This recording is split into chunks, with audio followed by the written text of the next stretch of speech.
I've been married to Emily for 6 years, and if you'd asked me last month, I would have said we were solid. Not perfect, nobody's perfect, but steady. That's why the text she sent after our fight hit me like a freight train. It started with something stupid. Dirty dishes, laundry piling up, her snapping at me about how I never help, me firing back about how she scrolls TikTok for hours while I fix things around the house. It wasn't pretty. Voices raised, doors slammed. By the time she stormed out of the kitchen, my chest was tight with frustration. I thought she'd cool down, maybe come back in an hour. Instead, my phone buzzed. "I'm staying at my ex's tonight. Deal with it." I read it 3 times, certain my eyes were playing tricks. Who even says that? Who drops a bomb like that after a fight over laundry? My hands shook, but not with panic. More like disbelief. I expected anger to flood in, or heartbreak, maybe even begging instincts. But what I felt was something colder. She thought I'd plead. She thought I'd blow up her phone, race over, demand she come home, that I'd perform for her. But instead, I leaned back on the couch, staring at those words, and something clicked. If that's the game she wanted to play, I wasn't going to play defense. I texted back just 2 words. "Okay then." No punctuation. No emotion. Just okay. The 3 dots popped up on my screen instantly, then vanished. She was expecting a meltdown, not indifference. I almost laughed. For years, I'd been the guy smoothing things over, making compromises, keeping the peace. But that text? That was a line in the sand. She didn't just cross it, she bulldozed it. I turned my phone face down on the coffee table and sat there in silence. My heart was racing, but not from fear of losing her. More like the adrenaline of realizing I wasn't going to dance to her tune anymore. That night, I didn't call her. Didn't ask where she was. Didn't even check her location, though I could have. Instead, I made myself a drink, put on a game I didn't even care about, and started thinking. Not about how to win her back, but about what life would look like if she walked out for good. She thought she had all the power. But here's the thing. Once someone shows you they're willing to disrespect you like that, you realize the power was always yours. By midnight, I wasn't angry anymore. I was curious. What would happen when she realized her little stunt didn't break me? What would she do when the begging never came? I went to bed that night alone, stretched out across the whole mattress. And for the first time in years, I slept like a rock. Because tomorrow I'd start writing the rules to this new game. The next morning, I woke up to an empty side of the bed and a phone full of silence. No late-night apology texts, no missed calls. Just that one message from Emily, sitting there like a loaded gun. I showered, brewed coffee, and went about my routine as if nothing had happened. I even whistled while shaving. The air felt lighter. That was the part that shocked me most. I didn't feel crushed or abandoned. I felt free. By 9 a.m., my phone buzzed. Her name lit up the screen. I let it ring. When it went to voicemail, she immediately called again. Then again. On the 4th try, I answered, keeping my tone calm. "Hello?" "Seriously?" she snapped. No good morning, no softness. Just raw irritation. "That's all you have to say? Okay then. After I told you I was staying at Mark's?" Mark. Her ex. She dropped his name like a grenade. I pictured her pacing, waiting for me to explode, to shout, to demand why the hell she'd go to him of all people. Instead, I sipped my coffee. "Well, you said you needed space," I said evenly. "I'm giving it to you. You don't care?" Her voice pitched higher. "You don't even care that I'm at his place?" I chuckled, not mocking, just amused at the absurdity. "Emily, if that's where you want to be, then that's your decision. I'm not chaining you to this house." The silence on the line stretched so long I thought she'd hung up. Then she hissed, "Unbelievable. You're just going to let me stay with another man?" "You're the one who texted me about it," I said, standing to rinse my mug. "What do you want from me, permission or outrage?" "You're supposed to fight for me," she shouted. "You're supposed to show me you care enough not to lose me." "Funny," I muttered. "I thought marriage was about not putting your spouse in positions like this to begin with." She gasped like I'd slapped her, then the line went dead. She'd hung up. For the rest of the day, my phone became a battlefield. Dozens of texts rolled in. "Wow, you really don't care, do you? So that's it. Years together, and you're just done?" "Mark says at least he would have fought for me. Don't think you're off the hook. You'll regret this." The angrier she got, the calmer I became. It was almost funny. Her entire plan relied on me cracking. Instead, she was unraveling, sending walls of angry text bubbles while I kept my replies short and ice cold. Noted. If that's how you feel, do what you think is best. By evening, she wasn't even pretending anymore. Her last text before I went to bed said, "If you don't show up here tonight, don't bother calling me your wife anymore." I stared at it for a moment, then set my phone face down on the nightstand. And for the second night in a row, I slept like a king. Because I finally realized something. She wasn't angry because I didn't care. She was angry because, for the first time in our marriage, she wasn't in control. The next morning, I woke up to a flurry of notifications. Emily had gone from private texts to public performance. On Facebook, she'd posted, "Crazy how you give years to someone and they don't even fight for you. Guess I know where I stand."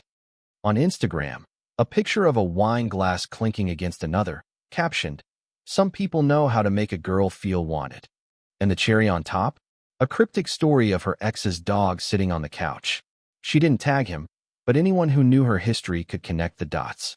I stared at it all over my morning coffee, shaking my head. She wasn't just angry. She was escalating, desperate for me to react. She wanted jealous rage. She wanted me to blow up her phone and storm up to Mark's place demanding she come home. Instead, I brewed a second pot of coffee, snapped a photo of my breakfast, eggs, bacon, toast, and posted it with the caption, "Best night's sleep I've had in years." Amazing what peace of mind does. Within minutes, I got the notification. Emily had viewed it. By noon, she was calling again. I let it ring once, twice, then answered on speaker while I worked in the garage. "You're really unbelievable," she snapped. "Do you think this is funny? Posting like you're happier without me?" "Not happier without you," I corrected calmly. "Just not miserable when you're gone. That's a new feeling." She went silent. I could almost hear her grinding her teeth. Then, the explosion. "You don't even love me, do you? That's why you're acting like this. Any normal husband would be outside right now, pounding on Mark's door, demanding his wife back. But no, you're what? Making eggs and playing handyman." I set down the wrench and leaned against the workbench. "Emily, you wanted space. I'm just respecting your decision. Isn't that what a supportive husband does?" "You're twisting this," she shrieked. "You're supposed to fight for me, not just, let me go." I smiled to myself. Or maybe I'm showing you what life looks like when someone stops playing your games. Her breathing grew heavier. Then came the threat. "Fine. If you don't care, maybe I'll just stay here permanently. Maybe Mark and I." "That's your choice," I interrupted smoothly. "But don't expect me to be waiting around if you do." The line went dead again. That night, I didn't get angry. I got productive. I opened my laptop, pulled up the joint bank account, and started reviewing transactions. A plan was forming, not out of spite, but out of clarity. If Emily wanted to test me, I'd show her just how well I could adapt when my back was against the wall. And while she was busy trying to make me jealous, I was busy making sure that if she really wanted out, she'd find herself walking away from more than just a husband. Because love, I realized, was one thing. But respect? Respect was everything. And once that's gone, all you have left are decisions. It was Saturday afternoon when I heard the knock. Not the polite, neighborly kind. This was pounding, angry, sharp, the kind that said, "Open up right now." I already knew who it was. When I pulled the door open, Emily stood there, arms crossed, jaw tight, like she'd rehearsed a whole speech on the drive over. She didn't even wait for me to invite her in, just stormed past me into the living room. "You think you're clever, don't you?" she snapped, spinning on her heels. Sitting back, acting calm, pretending you don't care. Posting your little smug breakfast pictures. "Do you know how humiliating this is for me?" I raised an eyebrow. "Humiliating for you? Emily, you're the one who announced to your husband that you'd be staying at your ex's. I'm just respecting your choice." "Stop saying that," she shouted, throwing her hands up. "You're supposed to fight for me. You're supposed to show me I matter." I sat down on the couch, leaning back like I had all the time in the world. "Emily, if you mattered to me, why would I need to prove it by begging? Shouldn't you already know by now?" That stunned her for half a second, but anger quickly filled the gap. "So that's it. You just don't care if I'm with someone else." I shrugged. "Care? Sure. But tolerate being disrespected? Not a chance. If you want to throw what we've built away just to see if I'll beg, well, then I guess you'll see what life without begging looks like." Her eyes burned. "You're making me look like the bad guy." I tilted my head. "Emily, You texted your husband that you were going to stay at another man's place. Who exactly is supposed to be the bad guy here?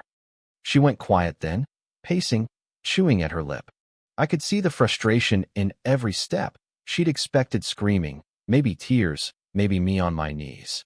Instead, she was the one unraveling, while I sat calmly watching. Finally, she snapped. Fine. If you don't care, maybe I'll just stay with Mark for real. Maybe I'll see what it's like with someone who actually wants me. I didn't flinch. Then do it. Just don't expect to walk back in here like nothing happened. Her face went pale, and for the first time, I saw it, the crack in her armor. She wasn't angry because she wanted Mark. She was angry because she wanted control, and I'd taken that away. She grabbed her purse, muttering, "You'll regret this," and stormed out, slamming the door so hard the frames rattled. But I didn't regret it. Not for a second. I sat back, grabbed my phone, and opened my notes app. The plan I'd started last night, bank accounts, bills, passwords, I kept adding to it. Because Emily thought this was still a test. What she didn't realize was that the test was already over. And she'd failed. By Sunday morning, Emily had switched tactics.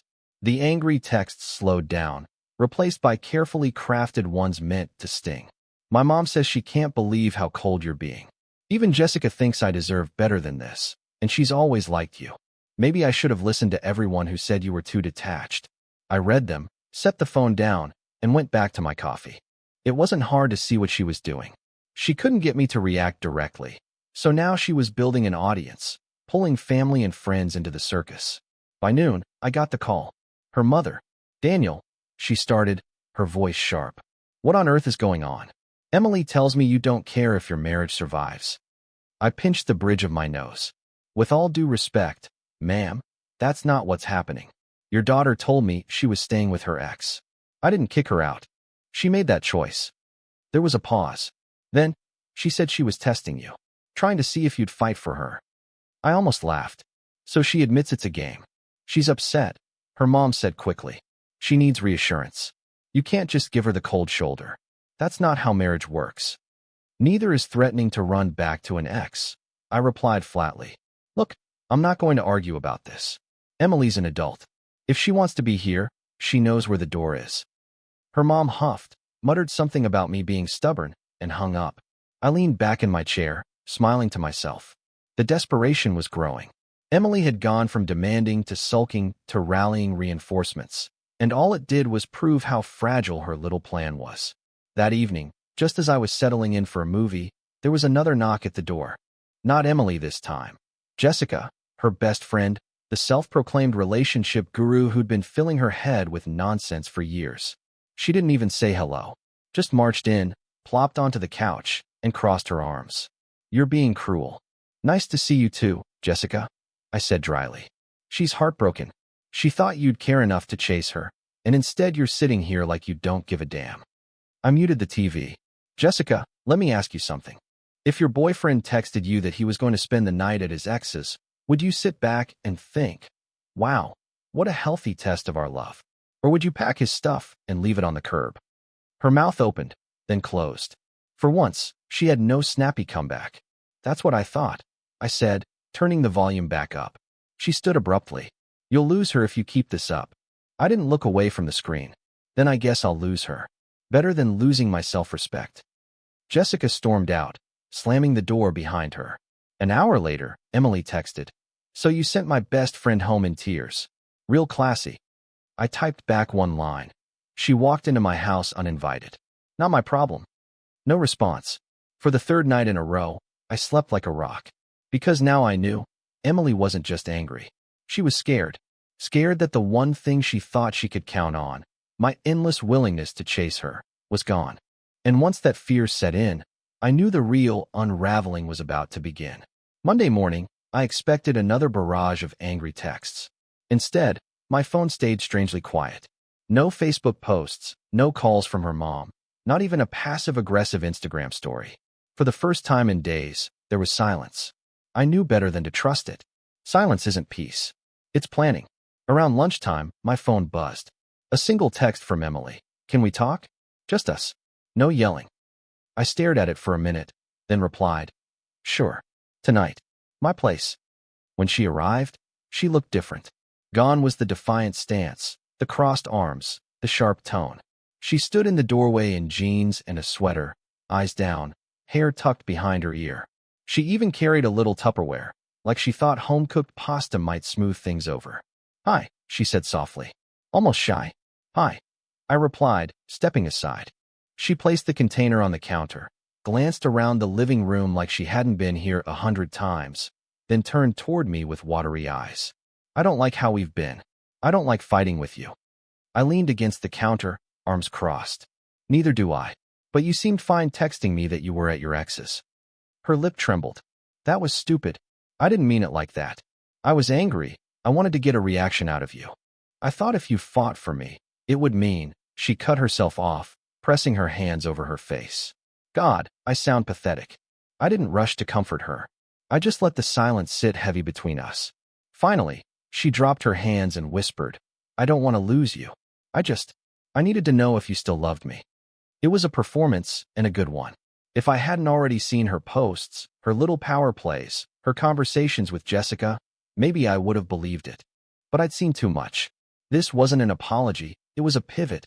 "You already knew I loved you," I said calmly. "What you didn't know is whether I'd let you disrespect me and still come crawling back. Now you know." Her eyes flashed, the softness cracking just for a second. Then she forced a shaky smile. "Can't we just reset? Pretend this didn't happen? Go back to normal?" I tilted my head. Normal means trust. And you don't text your husband that you're with your ex if you want trust. Tears welled in her eyes. "I made a mistake." I nodded slowly. "Yeah, you did." Her hand reached for mine, but I didn't move. She left it there on the counter, trembling, then finally pulled it back with a sniffle. "I'll do better," she whispered. "I promise. Just don't give up on us." I gave her a long, steady look. "We'll see." She stayed for dinner, barely eating, trying to laugh at shows we used to watch together, stealing glances at me like she was waiting for me to break. I didn't. I was polite, calm, steady. But inside, I was miles away. Because while she was busy putting on her sad, vulnerable act, I was already planning what tomorrow would look like if she didn't come clean for real. And if she thought tears and pasta would erase what she'd done, she had no idea how wrong she was. The morning after her teary little performance, I woke up before dawn. Emily was still asleep on the couch. She'd claimed she was too tired to drive home last night, though I knew it was her way of keeping a foot in the door. I brewed coffee, sat at the kitchen table, and opened my laptop. This time, I wasn't scrolling through news or checking sports. I was building a plan.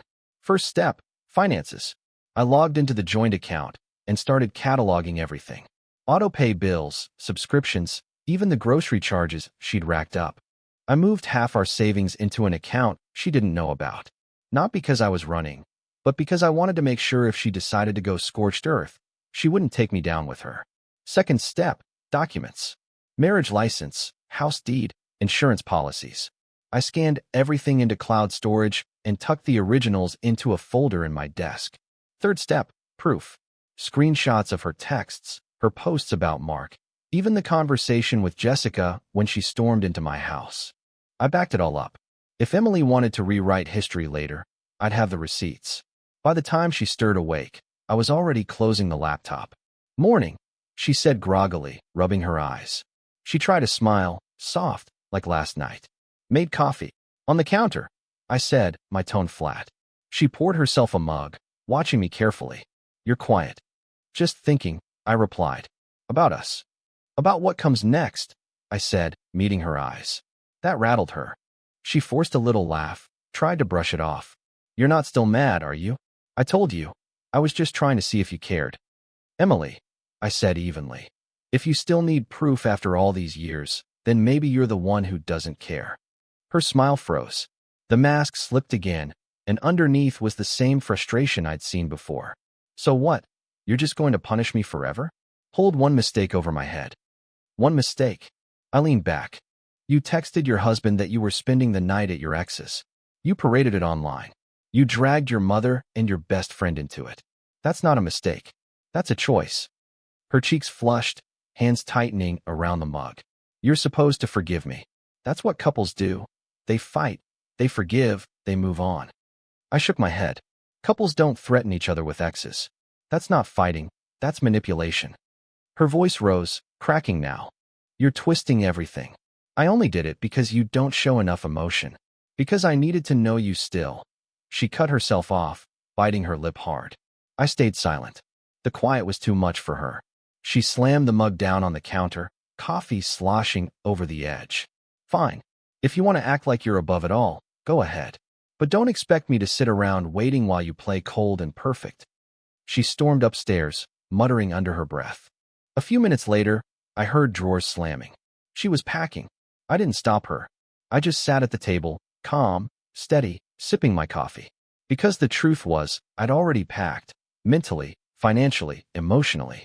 She thought she was in control. But by now, I wasn't just surviving her test. I was preparing for the moment she realized she'd already failed it. I heard her stomping down the stairs 20 minutes later, suitcase rolling behind her like thunder. Emily's face was red, eyes wild. Not from tears this time, but from rage. You win, she spat. If you're too proud to fight for me, then fine. I'll go stay with Mark. At least he wants me. I stayed seated at the kitchen table, sipping the last of my coffee. Then go. That stopped her mid-step. She blinked, thrown off by my calmness. That's it. Just go? I nodded. You've made your choice. You can walk out that door and see how green the grass is with your ex. Just know the locks will be changed by tonight, and your name will be off every account by tomorrow. Her mouth fell open. You wouldn't. I slid a folder across the table. Inside were printouts, bank transfers, screenshots of her texts and social posts, even a draft separation agreement I'd pulled from a legal site. I already did, I said. She snatched the folder, flipping through the papers. Her hands shook. You planned this? I prepared, I corrected. The moment you decided our marriage was a game, I decided I wouldn't be the pawn. Her voice rose to a shriek. You're heartless. You don't even love me. I stood slowly, meeting her eyes. No, Emily. I loved you enough to marry you. I loved you enough to forgive the little things, the late nights, the sharp words. But I don't love being manipulated. And I won't beg for someone who dangles our marriage like a prize to be won. Her lips trembled, but no words came. For the first time, she looked small, not powerful, not in control, just a woman realizing her plan had detonated in her own hands. I picked up her suitcase, wheeled it to the door, and set it on the porch. If you really think Mark is the answer, go find out. But don't come back expecting me to wait here like nothing happened. She stood frozen in the doorway, eyes darting between me and the suitcase, like she couldn't decide which future scared her more. Finally, she whispered, You'll regret this. I shook my head. No, Emily. I'll regret ever letting myself believe love meant losing self-respect. That mistake, I'll never make again. Then I shut the door. The silence afterward was deafening, but it wasn't empty. It was clean, free. For the first time in years, I felt like I was standing on solid ground, not begging, not chasing, not trying to prove my worth to someone determined to test it. Emily thought I'd crumble without her. She thought I'd claw my way back, desperate for her attention. Instead, she learned the one lesson she never saw coming. Some men don't beg. Some men don't chase. Some men walk away. And I was finally one of them.